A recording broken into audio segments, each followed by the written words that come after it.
Hello, welcome back to Smartterm. Today I'll be teaching you how to add a file into Classrooms. You would first click Classroom and enter the class that you want to go.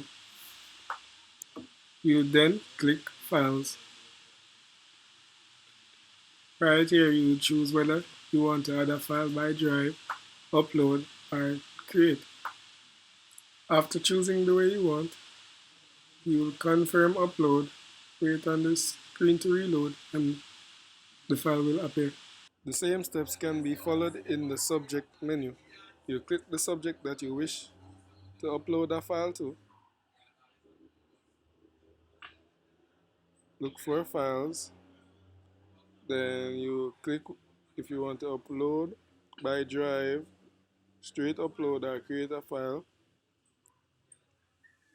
follow the same steps, and the file should be uploaded.